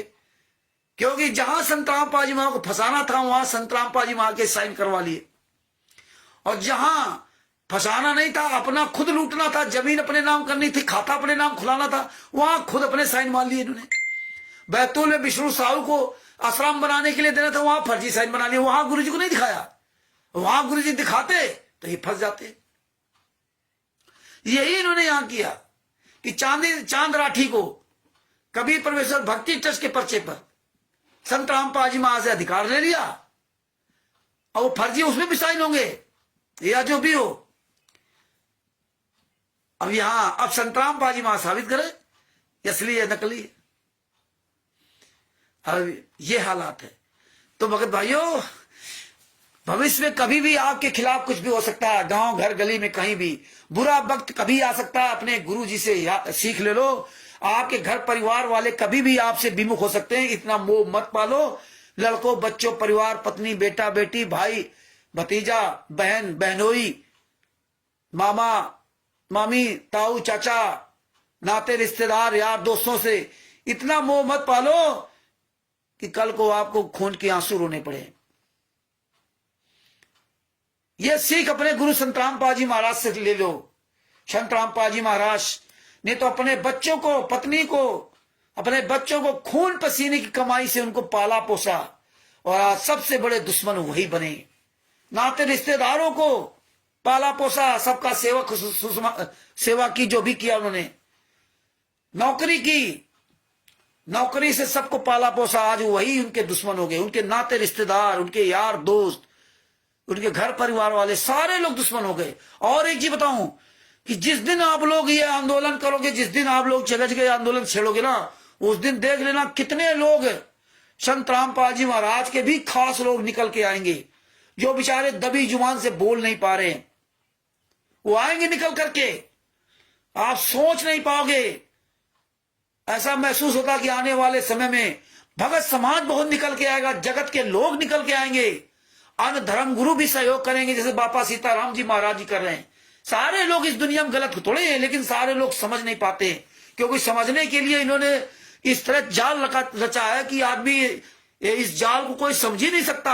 अगर संत रामपाल जी महाराज ने हम जैसे नीचों पर दया न की होती, परमात्मा ही ये सारी चीजें बुद्धि खुलवाते हैं। मैं आज हम ये जान पा रहे हैं, आज के 4-5 साल पहले क्यों नहीं जान पाए थे? आज हम लॉकडाउन के पहले क्यों नहीं जान पाए थे? 16, 17, 18 में क्यों नहीं जान पाए थे? लेकिन परमात्मा कहते हैं जब वक्त आएगा तभी। आज वो वक्त धीरे धीरे आता जा रहा, वैसे परमेश्वर हमें आपको जगाते जा रहे। कितने भीड़ उठी थी, सारे लोग गायब हो गए, अब कुछ लोग बचे। ये परमेश्वर की बड़ी दया है। तो ये सब चीजें ढंग से सुनो, याद रखो, फिर रिपीट किया करो। ये वीडियो देखो जिसमें आप दूसरे को एक पॉइंट टू पॉइंट जवाब दे सको। ज्यादा नाटक नौटंकी बंद करो, सबसे ज्यादा फोकस अपने गुरु की तरफ करो। ये म्यूजियम से दूर रहो, सबसे ज्यादा अपने गुरु का कबूल करो। तो भगत भाइयों, ऐसे ही एक एक पॉइंट पर आप विचार करो, समझो, और जहां जहां परमात्मा मुझे दया करेंगे वहां आपको ऐसे हम अवगत कराते रहेंगे। और ये आप और सबको वीडियो को भेजो, और आप लोग भी यही शब्द बोला करो जो आज हमने आपको सुनाया, यही आप बोला करो। आप लोग अपनी लाइव चर्चा किया करो। आप लोग जब वीडियो बनाया करो तो उसमें बोला करो कि देखिए कभी परमेश्वर भक्ति ट्रस्ट पे अगर संत रामपाल जी महाराज का होता तो बरवाला कांड में संत रामपाल जी महाराज से पैसा वसूल लेती सरकार। देखिए अगर कभी परमेश्वर भक्ति ट्रस्ट संत रामपाल जी महाराज का होता तो बैंक खाता होता, और बैंक खाता जो कैसे इन लोगों ने पैसे निकाल लिए, इसका कुछ था ही नहीं। खुलेआम गुंडई संत रामपाल जी महाराज के सामने, संत राम कबीर साहब के सामने 600 साल पहले ये हो रहा था। कबीर साहब के सामने सतलोक भी हो रहा था। तो आप तो ये सतलोक से प्रथा चली आ रही है। और कहते गुरु जी आश्रम में थे तो गलत कैसे काम होता था? गुरु जी आश्रम में थे तो मेल्टर डिटेक्टर से जांच क्यों होती थी? गुरु जी आश्रम में थे तो हमारे गेट के अंदर घुसते ही हमारी अटैची बैग कपड़ा एक एक बैग कपड़ा निकाल करके पूरा चेक किया जाता था। क्यों? महिलाओं की तरफ महिलाएं, पुरुषों की तरफ पुरुष। इसके बाद किलो नुमा चारों तरफ से आश्रम बंद, नमक की पुड़िया तक अंदर नहीं जा सकती थी, इतनी सघन जांच थी। जूते अंदर नहीं जा सकते थे। वो तो जो बरवाला कांड के समय खूब भीड़ भाड़ किया तब जूता अंदर ले जाओ, इसके पहले नहीं। और इसके बाद देखिए जब दर्शन करने जाते थे बड़ी लंबी लाइन घुमा के ले जाते थे, फिर वहां बीच में तलाशी होती थी। इसके बाद जब वहां पहुंचो तो भी संत रामपाल जी महाराज के पीछे 10-12 गुंडे चलते थे, राइफल धारी, रिवॉल्वर धारी, पता नहीं कौन कौन सी गन, स्टेन गन, वो सब लेके चलते थे। और कैसे ये गुंडे लोगों को भ्रमित करने के लिए बार बार लेट करके दंडवत प्रणाम दिखाते थे। और ऐसे लंबा लंबा पूरा बैरिकेडिंग बना था, बीच में उधर आधी दूर महिलाएं आधी दूर इधर। संत रामपाल जी महाराज उसी में दिन भर आना जाना। और एक ट्रॉली चलती थी जिसमें पैसे वगैरह डाले जाते थे। और जगह जगह आश्रम में लिख रखा था कि सदगुरु देव के हाथों में ही पैसा दे, अन्य किसी को ना दे। जब संत रामपाल जी मां के सामने ये पैसा लेने के अधिकारी नहीं थे, तो आज कैसे अधिकारी है? तो ये भगत भाइयों, ये गहराई से सारे पॉइंट याद करो। परमात्मा सबको वकील बनाएंगे। कर लो गुरु वकील, मुकदमा भारी है। वकील हमारे गुरु जी, और यही हमें दे रहे, हमें आपको सचभूषण सिंह को। सचभूषण सिंह जैसे वकील को कहां से परमात्मा ने छान के खड़ा कर दिया? क्या आपने कभी सोचा था? मुलाकात तो सबसे पहले हुई थी, बहुत वकीलों से हुई, लेकिन FIR की जब मेरे पास जजमेंट की फाइलें दोनों अंग्रेजी में आई, FIR नंबर 429 430, तो सचभूषण जी से पहले मनोज वर्मा से ज्यादा हमारा संपर्क था। मनोज वर्मा को फाइल दी, FIR नंबर 430 फाइल को आप हिंदी में कन्वर्ट कीजिए कोर्ट की भाषा में। सचभूषण जी से कहा कि आप FIR नंबर 429 को हिंदी में, मतलब इसको बोल करके ऑडियो बनाइए, पूरी एक ऑडियो बनाइए। परमात्मा ने सचभूषण जी के द्वारा वो ऑडियो बना दी। और मनोज वर्मा जी कहते थे भैया हमारे पास टाइम नहीं, ये वो है, दुनिया कहानी बांधो, करो भगत जी। हालांकि वो वकील नहीं थे, बोले मेरा असिस्टेंट आता, वो आता, दुनिया के नाटक करते थे। बाद में मतलब जब पकड़े गए तो बहुत बड़े फ्रॉडियन लगे, वो केवल लूट घसोट करते थे। हाँ, तो ये इस मार्ग में एक दिन पकड़ा जरूर जाएगा। हाँ, एक नेक काम परमात्मा ने उनसे करवा दिया, FIR नंबर 430 की हिंदी कॉपी उनसे बनवा दी। और फिर परमात्मा ने दया करके सचभूषण जी से कहा कि भगत जी आप एक किताब बनाओ, पुस्तक बनाओ। बोले हमारे पास टाइम नहीं, क्योंकि उनकी पत्नी भर्ती ना है एम्स दिल्ली में, कई साल से बीमार थी, तो बेचारों पर टाइम कहाँ। हमने कोई बात नहीं भगत जी, 1 2 साल 6 महीने में कभी ना कभी पुस्तक बनेगी, आप काम शुरू करो जब टाइम मिल जाए। बोले ठीक, अच्छा भगत जी। बात उन्होंने स्वीकार की, और स्वीकार करने के बाद उन्होंने बड़ा काम चालू किया। 8.5 महीना के अंदर ये पुस्तक जो है, यहाँ नंबर सडन कभी पुस्तक 8.5 महीना लगे। इसको छपाने में बड़ी व्यवधान आए, पैसा, बड़ी समस्याएं आई, लेकिन परमात्मा वो समस्याएं में उन लोगों के असली और नकली चेहरे दिखाने था, वो भी छट गए। और वो चाहते थे, वो सोचते थे नहीं हम नहीं, अगर कुछ सहयोग करेंगे तो पुस्तक नहीं छपेगी। और जो स्वयं डींग मार के चले थे वो किनारे हो गए, और ये पुस्तक छप करके आप सबके बीच में आ गई। और पता ही नहीं चला, आज तक मुझे नहीं पता चला, और ना हमने सचभूषण सिंह से पूछा कि रियल में वास्तव में पूरा पैसा किसने दिया पुस्तक छपाने का, नहीं पता चला, ना पूछा, पुस्तक छप गई।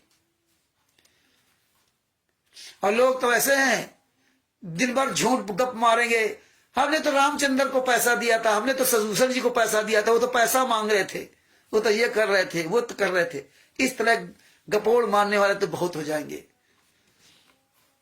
और ये जो सहयोग की बात कर रहे हैं, तो इसमें भी काफी लोग गपोड़ मारेंगे कि देखो रामचंद्र भी बात करने लगा, रामचंद्र भी वही बात करने लगा।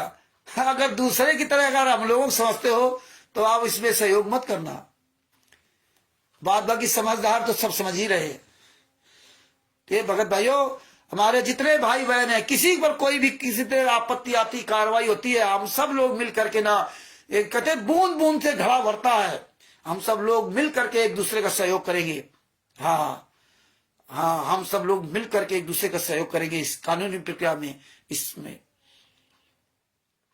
बात बाकी तो सब लोग अपना किसी तरह दाल रोटी नमक रोटी परमात्मा सबको दे ही रहा है। तो भगत भाइयों, ये वीडियो अधिक से अधिक शेयर करो, और ये सुना करो, एक एक बात अपने दिमाग में बस लो, खुद बोला करो, बड़बड़ाया करो। आप भगत भाइयों से बात किया करो, चर्चा करो, देखो भगत जी यार ऐसे ही फंसा, ऐसे किया, ऐसे किया, चर्चा किया करो। अब अन्य भक्तों से समय ना बर्बाद किया करो। कोई भगत तुम्हें फोन करके राष्ट्रीय सेवा का गुंडा तुम्हारा समय बर्बाद करे, दुनिया कहानी पूछे, फोन काट दो। हमें इनसे क्या लेना भक्तों से, हमें तो मतलब राष्ट्रीय सभा से गुंडे के मुखियाओं से। मुखिया कोई बात नहीं करता, क्या फायदा इन लोगों से बात करके ना। हाँ, कोई जानकारी लेना चाहे गुरु जी के साथ क्या अत्याचार, उसको आप प्यार से सुनाओ, खूब सुनाओ, जम करके सुनाओ। लेकिन वो ऐसे पूछे, ऐसे कैसे आप कह सकते फर्जी नाम नीचा, ऐसे कैसे जेल से ऑडियो वीडियो नहीं आती, ऐसे कैसे कर सकते ज्ञान का पुस्तक फर्जी, उससे ऐसे मत करो, फोन काट देगा। क्या फायदा आप समय बर्बाद करो अपना, क्या फायदा? कि वो चाहते कि तुम्हारा समय बर्बाद हो। हाँ, उसको साले को जीत जाओ, तुम हार मान जाओ। फोन काट दो, नंबर ब्लॉक कर दो, और इतनी एनर्जी अपने गुरु के इसमें सोच में लगाओ। मगर भाइयों, जितने भी हमारे भाई बहन जुड़े हुए हैं, सभी भाइयों को दास सत साहब बोलता है, अपने शब्दों को विराम देगा, और हम सभी भाई बहन मिलकर के अपने सदगुरु संत रामपाल जी महाराज की जय बोलते हैं। बंदी छोड़ सदगुरु संत रामपाल जी महाराज की जय हो। बंदी छोड़ सदगुरु संत रामपाल जी महाराज की जय हो। परमात्मा की सभी प्यारी आत्माओं को कानपुर श्री रामचंद्र दास कृष्ण साहब। मगर भाइयों, परमात्मा दया करेंगे। जो संविधान से सतलोक तक का सफर पुस्तक बन रही, इस साल 1.5 साल लग सकता है, क्योंकि इसमें बहुत काम करना है। बहुत हमें आरटीआई के द्वारा सबूत मंगाने हैं, एक एक पॉइंट टू पॉइंट। आज भी हमारी सदभूषण दास इस बात हुई थी, ने कहा पहले इस पे फ्री होइए, फिर हम आपसे और आपको बताऊंगा क्या क्या करना है।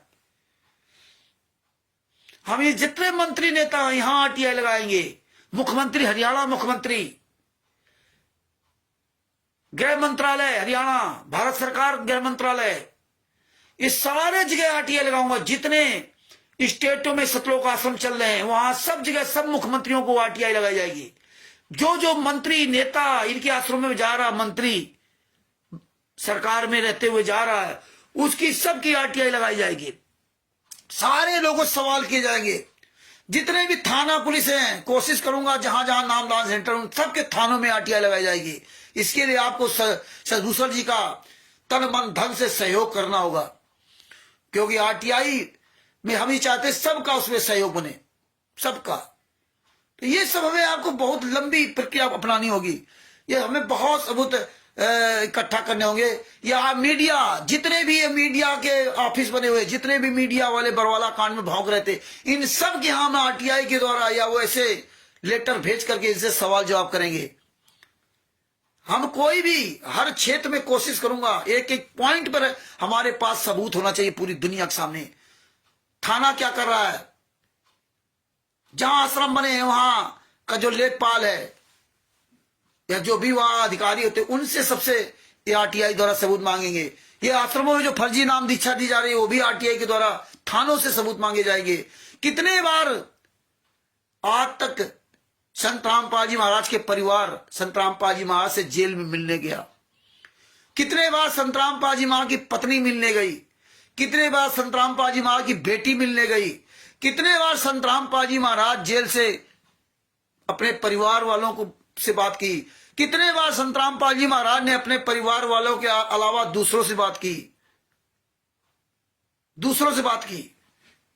क्या संत रामपाल जी महाराज जिन नंबरों पर संत रामपाल जी महाराज से बात करने के लिए वहां नियुक्त किए गए हैं, जो जेल प्रशासन को जो 2 नंबर दिए गए हैं, हालांकि वो नंबरों के उजागर नहीं करते हैं, दिए गए या नहीं गए उसमें नहीं बताते, ये गुप्त बात रखी जाती है। लेकिन जिन नंबरों को दिया गया है, क्या उन नंबरों पर संत रामपाल जी महाराज की बेटी, जो अधिकृत लोग हैं, जो 2 नंबर जेल में दिए जाते हैं, उनके सगे संबंधियों के, वही लोग बात कर सकते हैं। तो क्या उन 2 नंबरों पर अन्य कितने लोगों ने बात किया, उनके रिश्तेदारों ने कितने लोगों ने बात किया, संत रामपाल जी महाराज के अन्य शिष्यों ने कितने बार बात किया? ये सारी चीजें हम आरटीआई के द्वारा मांगेंगे, जेलर से मांगेंगे। ये बहुत हमें काम करना है। एक एक सबूत कोशिश करूंगा, जितने भी सबूत इकट्ठा होंगे वो सारे सबूत हमें कलेक्शन करना होगा। और भी कई आरटीआई लगानी है। जो मुनिंदर धर्मा ट्रस्ट के नाम से दिनेश दास, बुलंदशहर का दिनेश,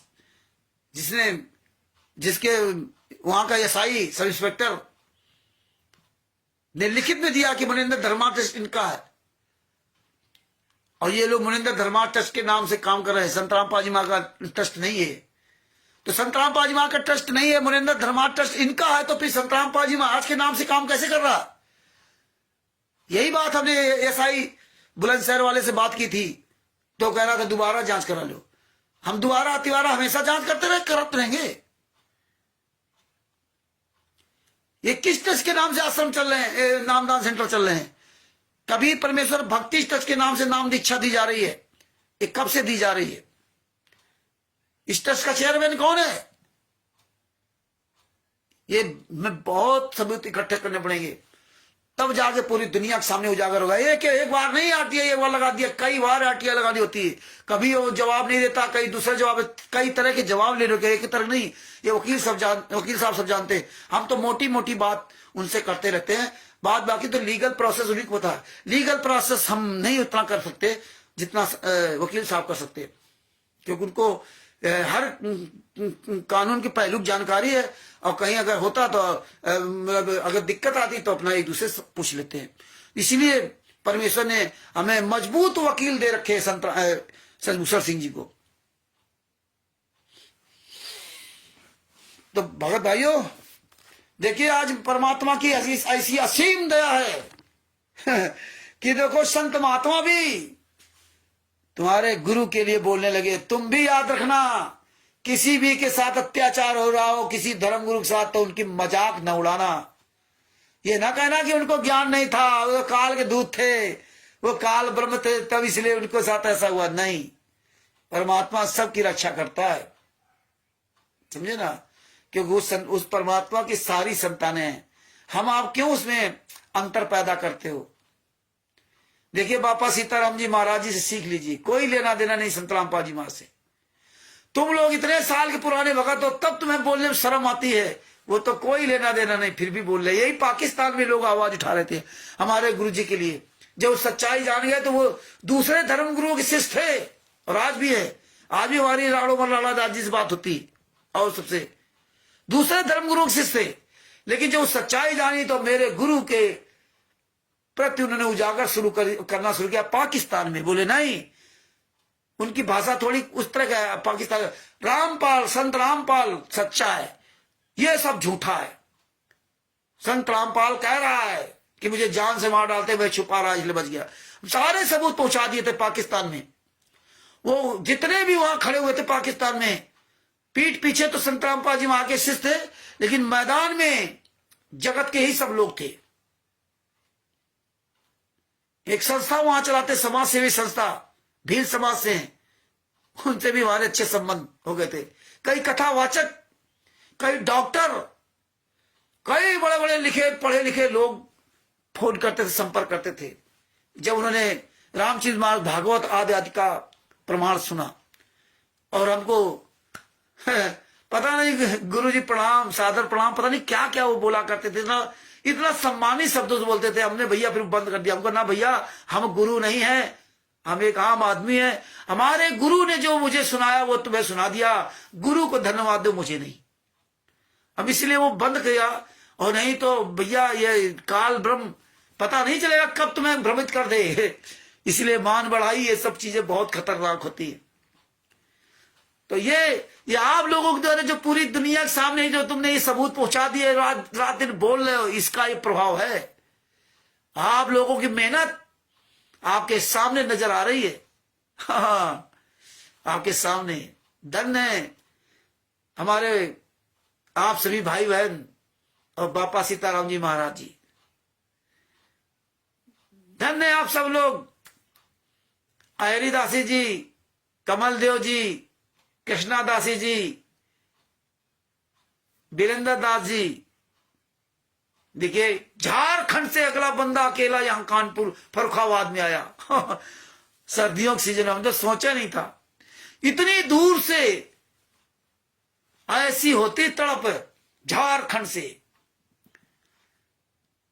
जो उड़ीसा में अकेले मधुदास जी अकेले वहां से अपना झंडा गाड़ रखा है। छत्तीसगढ़ से हरिदासी जी और ईश्वर दास जी, बिहार से कमल देव जी, दिनेश दास जी, पता नहीं कितने लोग हुआ, सुधीर दास जी, किनका किनका नाम लूं। मध्य प्रदेश में देखो ऋषि राज, उनका भाई संतोष दास जी, और तमाम हमारे भाई बहन। इसी तरह राजस्थान में देखिए ओम प्रकाश जी, लालचंद जी, देवपाल दास जी, तमाम मेरे भाई। और देखो नाम भूल जाते हैं उनका, वो सब लोग। उत्तर प्रदेश में पंजाब से नीरू दासी जी और उत्तर प्रदेश में कृष्णा दासी जी, अरविंद दास जी, शोभरन जी और बहुत हमारे भाई बहन जिनके हम सब नाम नहीं जानते। और तो और देखिए परमात्मा की कितनी बड़ी दया, नेपाल से भेषराम दास जी, भेषराज जी को, अकेला बंदा वहां नेपाल से भेषराज जी, देखिए उनके पास तो पुस्तक भी नहीं थी और तब वो FIR नंबर 430 की फाइलें वहां निकलाई और शायद एक कॉपी निकलवाने में शायद उनके 7-8 रुपए लगे थे, जो भी लगे हों, वहां काफी पैसा लगा था। और वो क्या करते थे, ये PDF मंगवा ली, PDF पहुंच गई थी, इससे पहले लिखते थे, इससे पढ़ के पहले कॉपी पर लिखते थे, PDF देख करके मोबाइल पर PDF देख लिखते थे, फिर वो लिखा हुआ मोबाइल लेकर कैसे बोलते थे। ये हालात थे उनके। ये होता है परमेश्वर जिसके अंदर दर्द भर देंगे, परमेश्वर जिसके अंदर दया भाव दर्द देखते ना, तो परमात्मा उन पर दया करके ऐसे काम करवा लेता है। पहले वो लिखते थे PDF से कॉपी पे, फिर लिख करके वो वीडियो बनाकर बोलते थे। और आज भी वो आवाज उठा रहे। नेपाल से बहुत हमारे भाई बहन हैं जो बेचारे दबे जवान तो आवाज उठाते हैं, लेकिन सब हैं वही रोज कमाने खाने वाले, पैसे वाले नहीं। परमात्मा अपने बच्चों को पैसा देते ही नहीं है। तो ये चिंता मत करना कि मेरे पास पैसा नहीं है इसलिए मैं ये नहीं कर सकता, ये मैं ये नहीं कर सकता, ये कभी दिमाग मत रखना। अगर आपने ये दिमाग में रख लिया तो आप फेल हो जाओगे और आपको परमात्मा इतना पैसा दे देगा कि पवन तक, संजय तक, मैंने में RSS की तरह आप डिसबैलेंस हो जाओगे। इसलिए सेव संबंध की सीख ले लीजिए। संबंध ने अपने हाथ से अपने लड़के की गर्दन काटी। इतना बड़ा त्याग आप हम कभी नहीं कर सकते। उसके मन में इतना सा आ गया कि अगर मेरे पास पैसा होता तो आज मेरे लड़के की गर्दन नहीं काटनी पड़ती। और आप मांग रहे हो, उसने तो इतनी बात कही, अगर पैसा होता तो, इतना सोचा था, उसको पैसा तो मिल गया, फेल हो गया बेचारा। और संबंध सेव और नेकी दोनों पार हो गए उसी में। इतना बड़ा त्याग करने के बाद इतना मन में जरा सा मन आ गया कि अगर पैसा होता तो ये बात, आप पैसा कभी भूल करके अपने परमात्मा से कुछ मांगना नहीं। क्योंकि बाप तो सब जानता कि हमें बच्चे को अपने, हमें कैसे क्या करना है, बच्चे को क्या खिलौना देना, क्या चाहिए उसको, इसलिए मांगना नहीं। इसलिए परमात्मा ने कहा था जो मांगे सो भड़ुआ कहिए, दर दर फिर अज्ञानी, योगी योग संपूर्ण जिसका मांग न पियो पानी। किसी से न मांगो, परमात्मा से क्या मांग रहे हो। इसीलिए परमात्मा ने कहा था मांगना नहीं परमात्मा से। ये आपस में हम लोग ले दे करके अपना यहाँ आदान प्रदान करके, ये तो कागज के टुकड़े हैं, अपना काम चला रहे। लेकिन हम उस तरह नहीं कि हमारे पास पैसा होता तो हम ये कर देते, हमारे पास पैसा होता तो हम ये कर देते, ये भाव कभी मत लाना। इसमें आप सफल नहीं पाओगे। पवन ठग कहता था मेरे पास पैसा होता तो हम ये कर देते, पैसा दे दिया, कुछ कर पाया। संजय ठग कहता था मेरे पास पैसा होता तो पैसा दे दिया, कुछ कर पाया। जितने थे मेरठ वाले पैसा खूब आने लगा, कुछ कर पाए नहीं। तो ये भाव मत रखना कि मेरे पास पैसा होता तो मैं ये कर सकता था। तो इसलिए भगत भाइयों, अपने शब्दों को यहीं विराम देता हूं, क्योंकि बात तो खत्म होगी नहीं। परमेश्वर ने ऐसी आग लगा दी हमारे आप सबके अंदर। ये जरना है, यही जरना है जो अपने गुरु के लिए आप जल रहे हो। जलने मतलब नहीं उस तरह जल रहे हो। एक भगवान श्री कृष्ण जब मथुरा को छोड़ दिया था, मथुरा वृंदावन छोड़ दिया, मथुरा को छोड़ करके चले गए थे वहां द्वारिकापुरी। तो हम कक्षा 6, 7, 8 में सब पढ़ाया जाता था। तो गोपियां जो थी वहां मथुरा की, वो तो तड़प रही थी अपने भगवान श्री कृष्ण के लिए, परेशान थी। तो भगवान श्री कृष्ण के साथ जो वो उनके मित्र रहते थे, का क्या नाम था,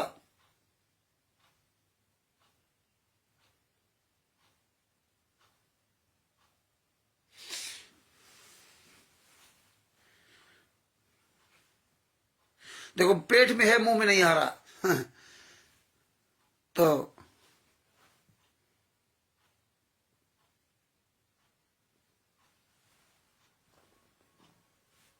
उद्धव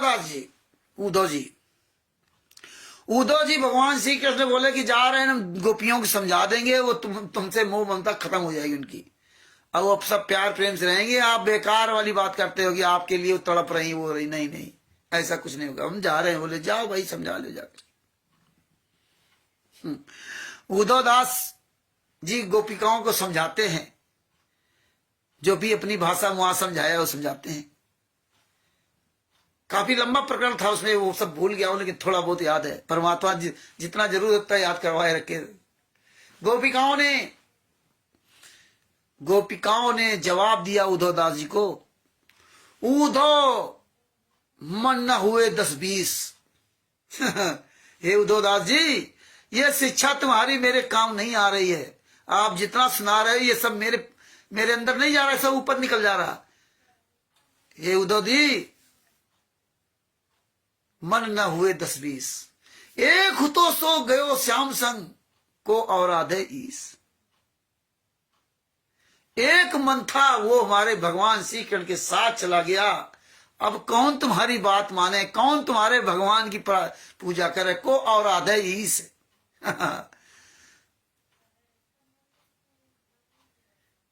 गोपिकाओं ने बहुत बढ़िया सुंदर उसमें चित्रण किया। इसी तरह से परमात्मा ने ये झरना हमारे अंदर ला दिया। परमात्मा ने कहा जब झरना होगी तभी बात बनेगी तुम्हारी, झरना नहीं होगी तो बात नहीं बनेगी। जब तक अपने परमेश्वर के लिए आप परेशान नहीं हो, अपने परमेश्वर की तड़प में आपके अंदर तड़प नहीं होगी, तब तक बेकार है।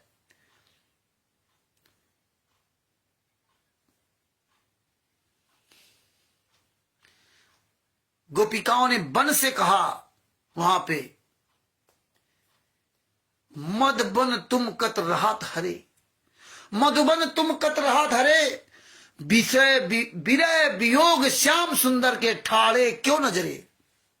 मधुबन तुम कत रहात हरे, ये दर्द गोपिकाओं का था कि हे मधुबन, मतलब जितने पेड़ पौधे थे उनसे कहते तुम ये यहाँ भगवान श्री कृष्ण खूब टहलते थे, सबका दर्शन देते थे, तुम हरे क्यों हो।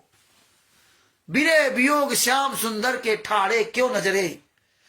अरे भगवान श्री कृष्ण यहां से चले गए, दोबारा दर्शन नहीं होंगे। उनके विरय में, उनके वियोग में आप